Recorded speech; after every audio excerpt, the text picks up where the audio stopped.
Ele jogou o anel de diamante no chão e gritou: "Você só quer meu dinheiro como todos os outros." O rapaz de terno Armani estava ali, parado na cobertura de 30 milhões em São Paulo, lágrimas escorrendo pelo rosto, enquanto o homem que ele achava ser o amor da sua vida saía porta afora sem olhar para trás.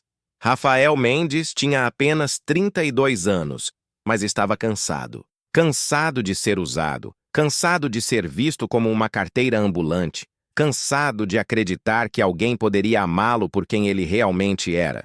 Enquanto o sol se punha sobre a Avenida Paulista, tingindo o céu de laranja e roxo, Rafael tomou uma decisão que mudaria sua vida para sempre.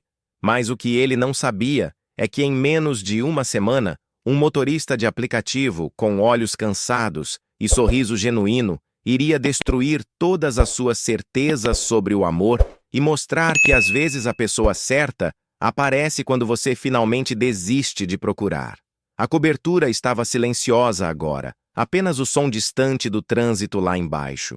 Rafael caminhou até a janela do chão ao teto e olhou para a cidade que ele conquistou. Filho de uma empregada doméstica de Heliópolis, ele tinha construído um império de aplicativos de tecnologia que hoje valia mais de 100 milhões de reais. Sua mãe, Dona Lourdes, tinha trabalhado 16 horas por dia para que ele pudesse estudar em uma escola particular com bolsa. Ela nunca viu o sucesso do filho. Faleceu de câncer quando Rafael tinha 25 anos, um ano antes do primeiro grande contrato que transformou sua startup em uma empresa de verdade. Ele pegou a foto dela que ficava na estante, a única coisa simples naquele apartamento todo de design italiano. Dona Lourdes estava sorrindo segurando um bolo de aniversário caseiro. "Mãe, por que é tão difícil encontrar alguém que me ame como você me amava?" Ele sussurrou para a foto. Nos últimos 5 anos, desde que assumiu publicamente ser gay em uma entrevista para a revista Exame, Rafael tinha se envolvido com 7 homens. Todos terminaram da mesma forma. O primeiro foi Marcelo, um publicitário lindo que conheceu em uma festa em Pinheiros. 3 meses depois, descobriu que Marcelo tinha usado o cartão corporativo dele para comprar um carro. O segundo foi André, um personal trainer que parecia genuinamente interessado, até pedir emprestado 200 mil reais para investir em uma academia.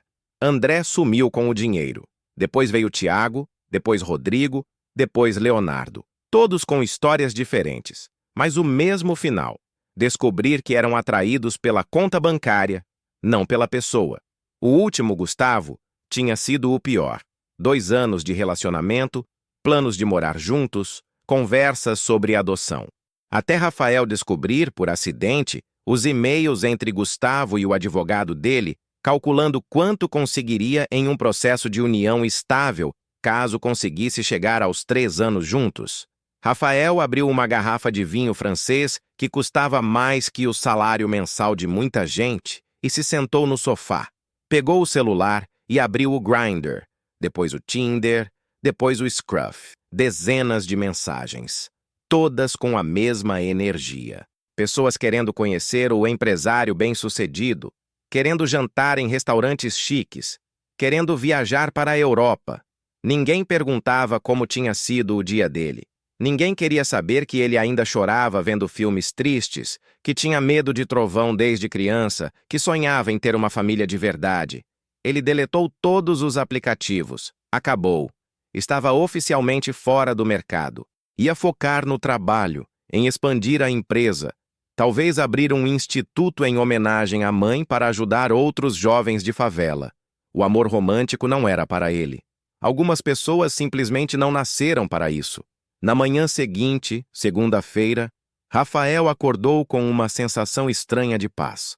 Decisões definitivas têm esse efeito. Ele tomou banho, vestiu seu terno favorito da Hugo Boss e percebeu que o motorista particular dele tinha pedido demissão na semana anterior para cuidar da mãe doente no interior. Sem problema, ele pensou. Pegaria um Uber. Seria até bom ter alguma normalidade na vida. Às 7h30 da manhã, pediu uma corrida para o escritório na Vila Olímpia. O carro aceitou em segundos. Um Civic preto, 4,5 de avaliação. Motorista: Diego Silva. 5 minutos depois, Rafael desceu e viu o carro parado na frente do prédio. Entrou no banco de trás, como sempre fazia, e mal olhou para o motorista. Estava ocupado respondendo e-mails no celular. "Bom dia", disse uma voz rouca, cansada, mas com uma calidez que fez Rafael levantar os olhos. No retrovisor, ele viu um par de olhos castanhos incrivelmente expressivos. O motorista devia ter uns 35 anos, cabelo escuro um pouco bagunçado, barba por fazer, uma camisa polo azul marinho simples e limpa. Tinha uma aparência comum, mas havia algo naquele rosto, uma honestidade, uma vulnerabilidade que Rafael não conseguia explicar. "Bom dia", Rafael respondeu voltando ao celular, irritado consigo mesmo por ter notado. O trânsito estava travado na Avenida Paulista. Normal para uma segunda de manhã. Diego colocou uma playlist de MPB baixinha, Chico Buarque cantando Construção. Rafael percebeu que o carro estava impecavelmente limpo, cheirava a lavanda. No painel, uma foto pequena de duas crianças sorrindo. "Seus filhos?" Rafael se pegou perguntando, surpreso com a própria curiosidade. Diego sorriu no retrovisor e Rafael notou que era um sorriso genuíno, que chegava aos olhos. "São, sim. Manuela tem 7, Pedrinho tem 5. São a razão de eu acordar todo dia às 5 da manhã. Havia um orgulho imenso naquela voz. "Você deve ser um bom pai", Rafael disse, e havia sinceridade ali. Diego deu risada. "Tento ser. Nem sempre consigo, mas tento." O restante da viagem foi em silêncio, mas não era um silêncio desconfortável. Quando chegaram ao escritório, Rafael deu uma gorjeta generosa pelo aplicativo e saiu. Passou o dia em reuniões. Fechou 2 contratos importantes. Gritou com um desenvolvedor que entregou o código com bug. Pediu desculpas depois. À noite, quando pediu Uber para voltar, ficou decepcionado quando não foi o Diego. Era uma Toyota Corolla com um motorista que falou de futebol a viagem inteira. Rafael percebeu que estava procurando aqueles olhos castanhos no retrovisor e se sentiu ridículo. Na terça, pediu corrida mais cedo, esperando talvez, quem sabe. Não foi Diego. Quarta também não. Na quinta-feira, às 7h15 da manhã, quando o Civic preto apareceu na tela do aplicativo, Rafael sentiu algo estúpido no peito, uma animação que não sentia há anos. Desceu correndo, tentando parecer casual. Diego estava lá, mesma camisa polo, dessa vez verde, mesmo sorriso cansado, mas genuíno. "E aí, como vão as crianças?" Rafael perguntou assim que entrou e imediatamente se arrependeu. Parecia muito interessado, muito invasivo. Mas Diego iluminou. "Oh, nem me fala. A Manu tirou nota 10 na prova de matemática ontem. Fiquei mais orgulhoso que ela, acho." A voz dele transbordava amor paterno. Durante o trajeto conversaram. Não sobre dinheiro, não sobre status, não sobre o que Rafael fazia ou quanto tinha. Diego contou que trabalhava como motorista há 3 anos, desde que se separou da esposa. Ela tinha ficado com a casa, ele morava em um apartamento pequeno no Tatuapé. As crianças ficavam com ele nos fins de semana alternados. Ele trabalhava 12 horas por dia, às vezes mais, para pagar a pensão e ainda ter algum dinheiro para levar os filhos no cinema, na pizzaria, no parque. "Deve ser difícil", Rafael disse baixinho. "É", Diego admitiu. "Mas quando o Pedrinho me abraça e diz que sou o melhor pai do mundo, cara, não tem dinheiro que pague." Rafael sentiu algo apertar no peito. Quando foi a última vez que alguém o abraçou sem querer algo em troca? Começou a virar rotina. Rafael manipulava o horário do Uber para aumentar as chances de pegar o Diego. Não sempre funcionava, mas quando funcionava, aqueles 20 minutos de trajeto se tornaram a melhor parte do dia dele. Conversavam sobre tudo. Diego falava dos filhos, dos planos de um dia ter um negócio próprio, talvez uma frota de carros, nada muito grande, só algo que desse mais estabilidade. Rafael, pela primeira vez em anos, falava sobre coisas reais, sobre sentir falta da mãe, sobre a solidão de ter tudo e não ter ninguém, sobre o medo de nunca ser amado por quem ele era. Uma manhã, preso em um congestionamento monumental na Marginal, Diego desligou o taxímetro. "Fica tranquilo, não vou te cobrar por esse inferno aqui", Rafael protestou. Mas Diego foi firme. Cara, você sempre dá gorjeta boa, sempre é educado. A maioria dos passageiros me trata como se eu fosse invisível. Você pergunta como eu tô, lembra do nome dos meus filhos. Isso vale mais que os R$ 5 a mais da corrida. Rafael chegou no escritório naquele dia com um aperto no coração. Será que estava desenvolvendo sentimentos por um motorista de Uber heterossexual com 2 filhos? Era ridículo. Era impossível. Era perigoso. Ele tinha acabado de decidir não se envolver mais com ninguém. Além disso, Diego era hétero, tinha sido casado com uma mulher, falava das crianças o tempo todo.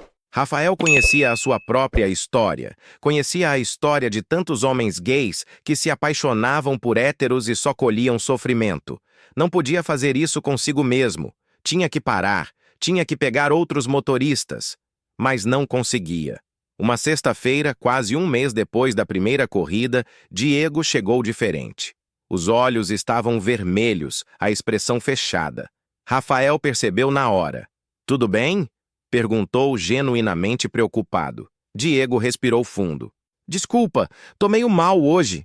A Manu tá com febre alta, minha ex não pode faltar no trabalho. Eu tô aqui tendo que escolher entre levar ela no médico ou trabalhar para pagar as contas. Que pai de merda, né?"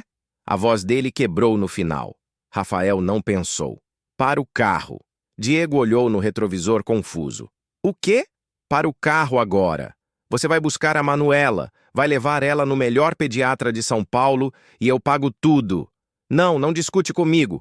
Para o carro e vai buscar sua filha." Diego estacionou, se virou no banco, lágrimas escorrendo. "Cara, eu não posso aceitar isso. Não te conheço direito, você não me deve nada." Rafael o interrompeu, a própria voz embargada.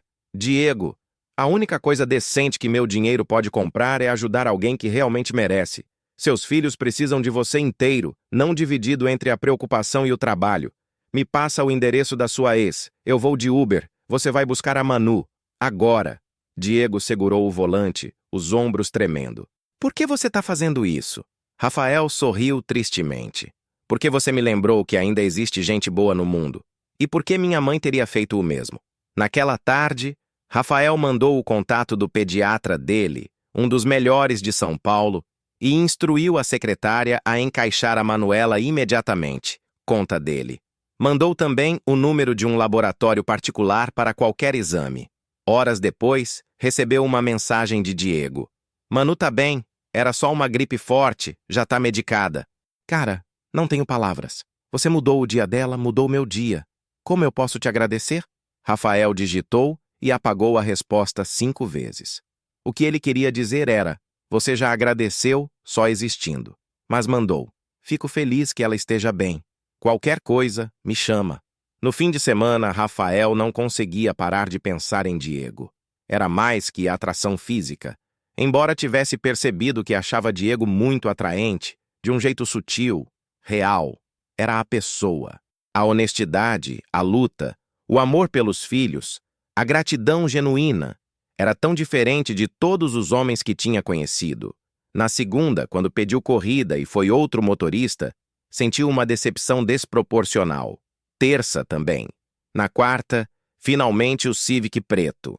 Rafael desceu quase correndo. Diego estava diferente, tinha feito a barba, o cabelo estava arrumado. Quando Rafael entrou, Diego se virou no banco antes de arrancar. "Ô Rafael, eu precisava falar com você." O tom era sério. O coração de Rafael disparou. "Fala." Diego respirou fundo. "Eu tô há uma semana pensando em como te agradecer de verdade. Dinheiro eu não tenho para te dar, mas eu cozinho bem pra caramba. Minha mãe era cozinheira, me ensinou tudo. Queria te fazer um jantar lá no meu AP. Nada chique, mas feito com carinho. Você toparia? Os meninos vão estar com a mãe, então ia ser tranquilo para a gente conversar." Rafael ficou em silêncio por uns segundos que pareceram eternos.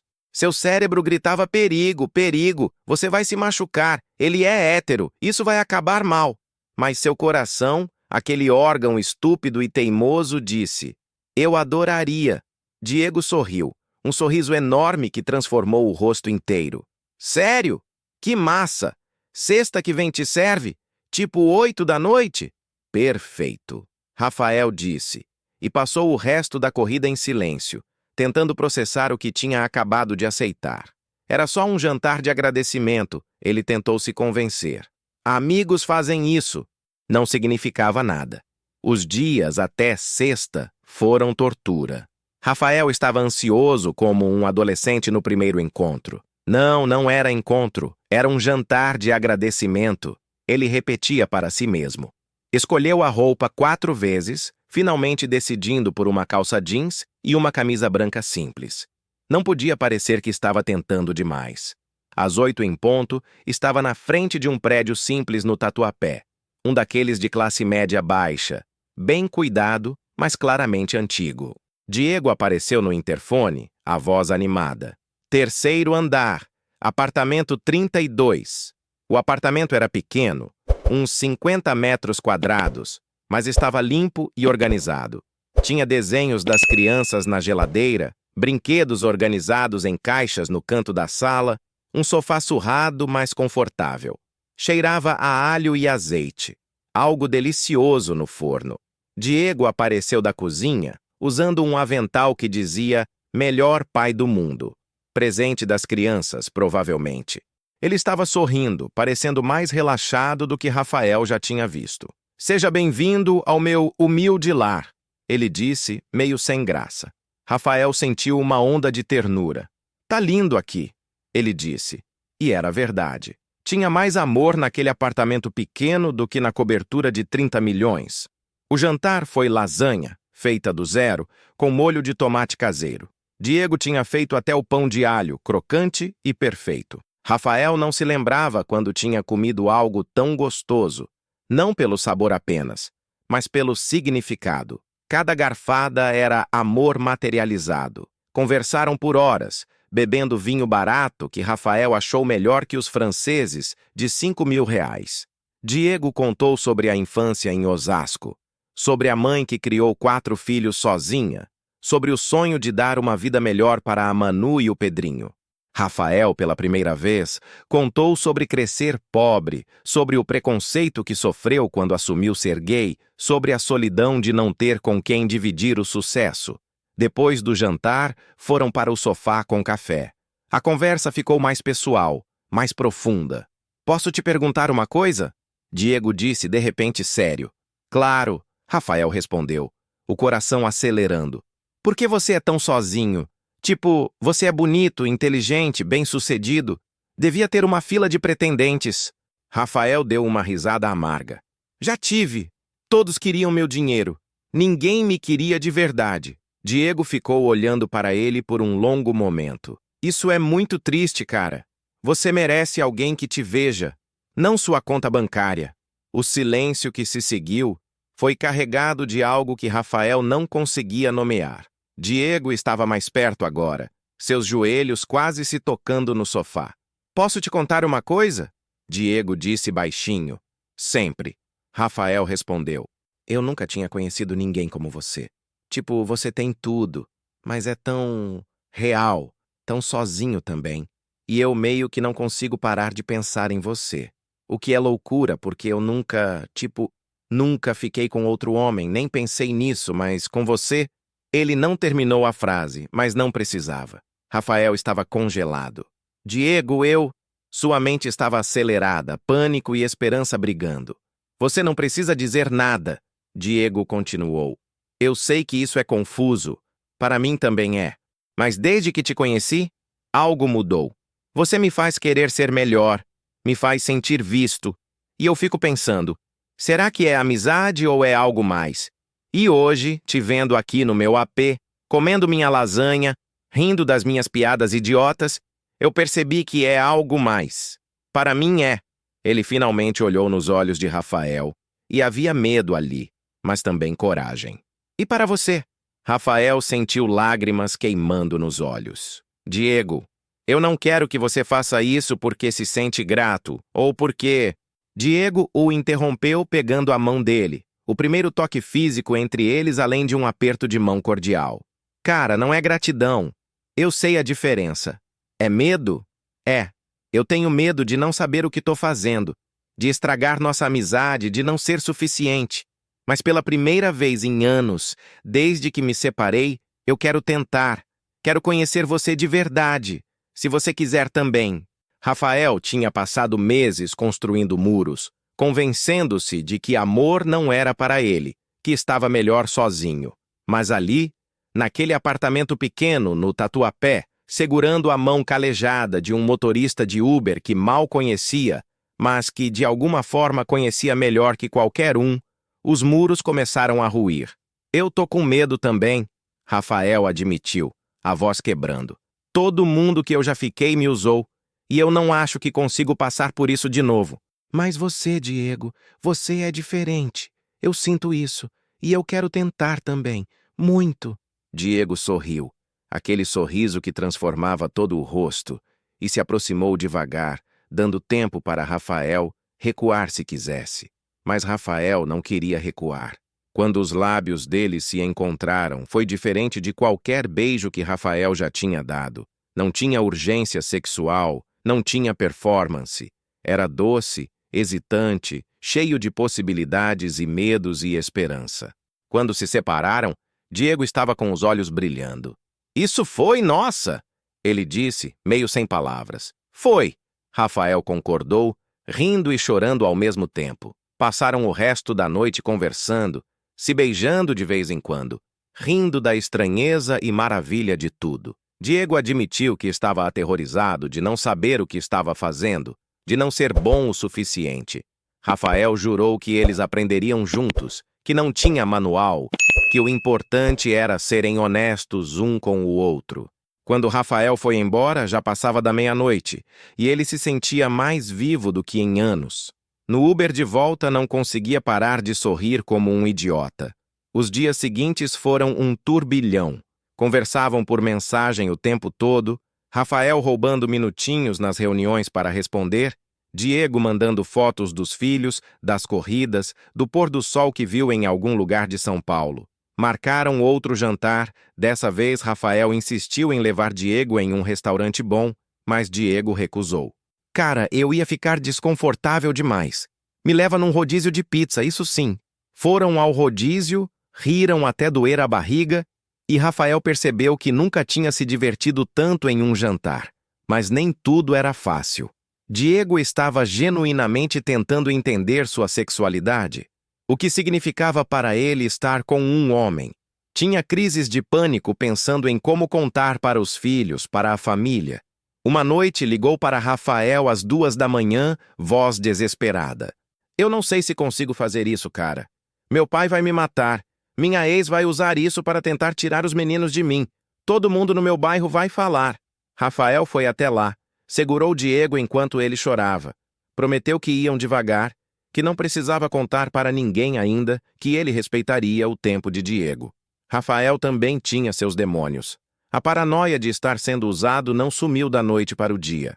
Quando Diego mencionou casualmente que a correia dentada do carro estava com um problema e o conserto ia sair caro, Rafael imediatamente se fechou, pensando que ali estava o pedido de dinheiro. Mas Diego nem pediu nada, só estava desabafando. Rafael se sentiu péssimo depois. Teve que sentar com Diego e explicar os traumas, as experiências passadas.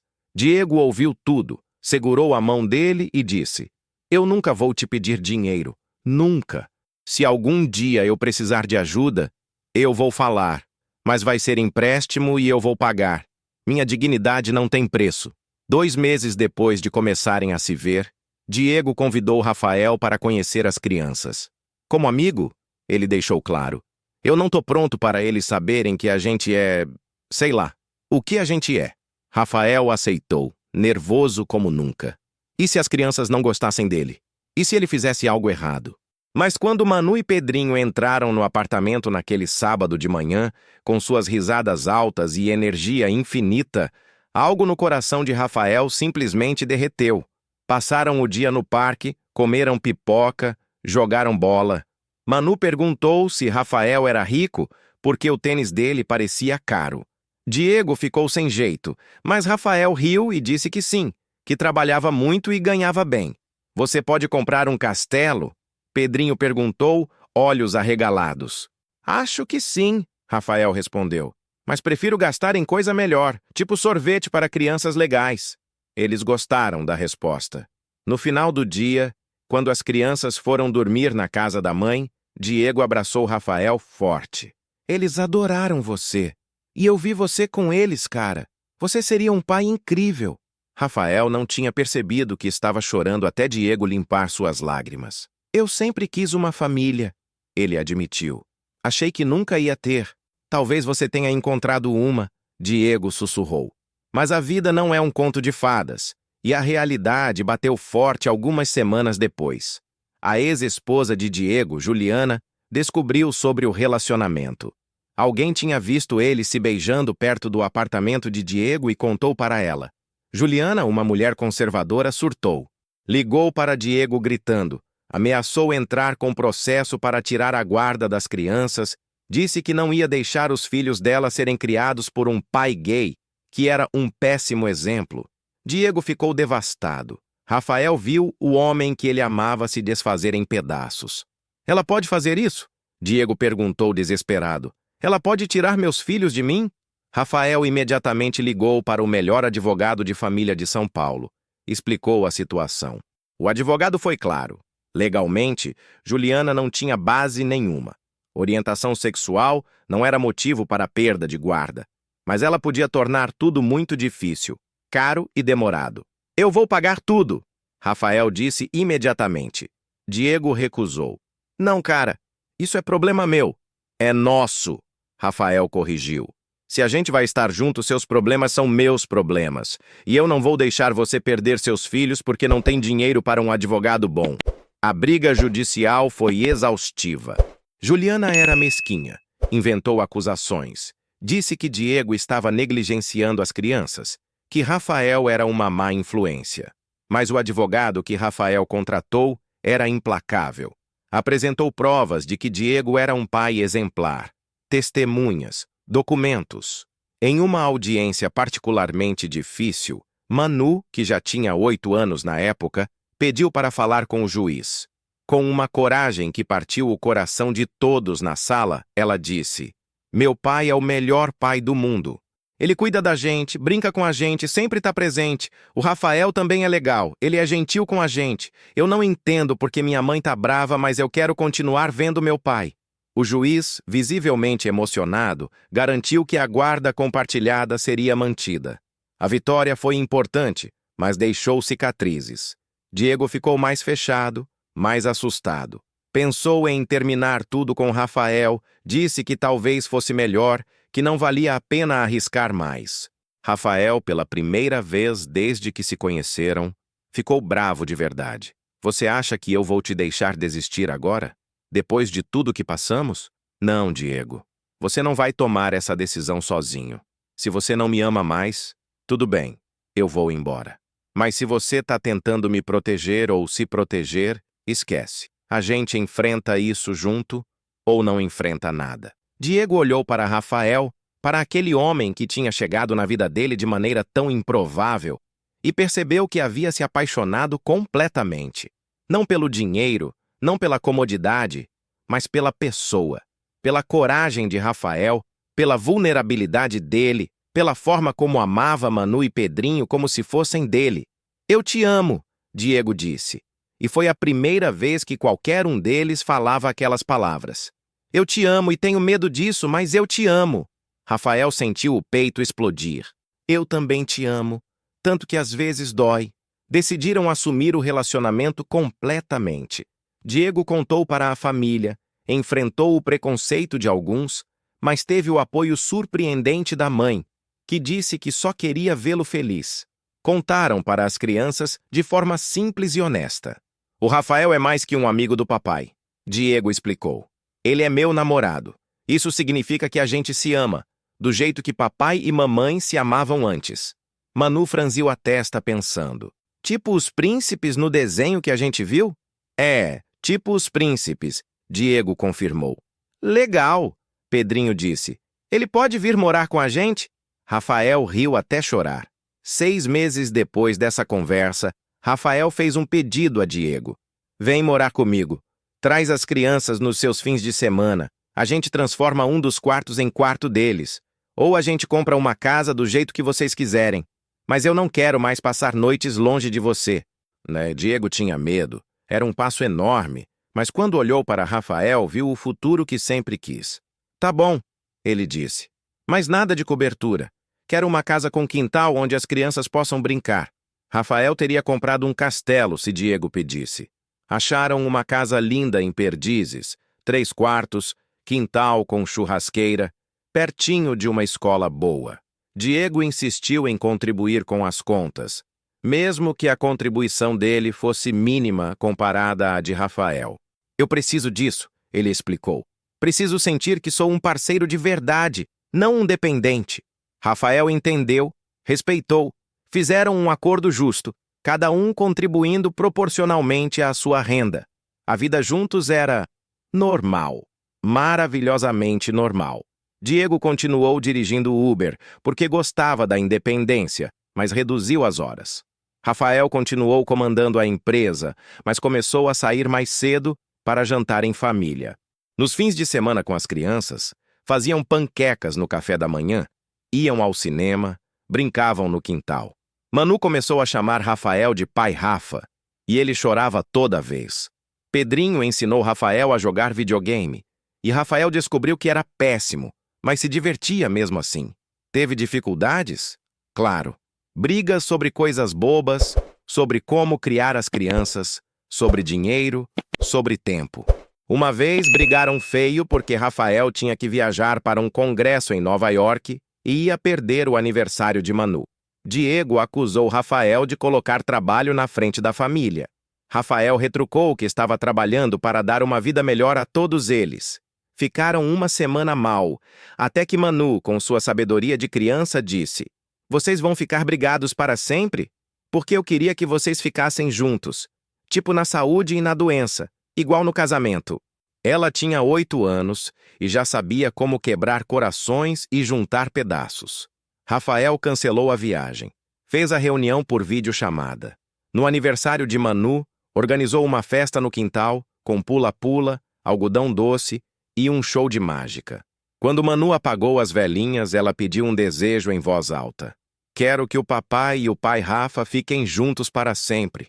Diego e Rafael se entreolharam, ambos com lágrimas nos olhos. Naquela noite, depois que as crianças dormiram, Rafael puxou uma caixinha pequena do bolso. "Eu sei que a gente não pode casar oficialmente ainda no papel", ele disse, se ajoelhando. "Mas eu quero que você seja meu, oficialmente, na frente de todo mundo. Diego Silva, você aceita passar o resto da vida comigo?" Diego nem deixou ele terminar. Já estava dizendo sim, puxando Rafael para um beijo, rindo e chorando ao mesmo tempo. Sim, sim, 1000 vezes sim. O anel era simples, uma aliança de prata com as iniciais deles gravadas por dentro. Diego nunca tinha ganhado nada tão valioso na vida, não pelo preço, mas pelo significado.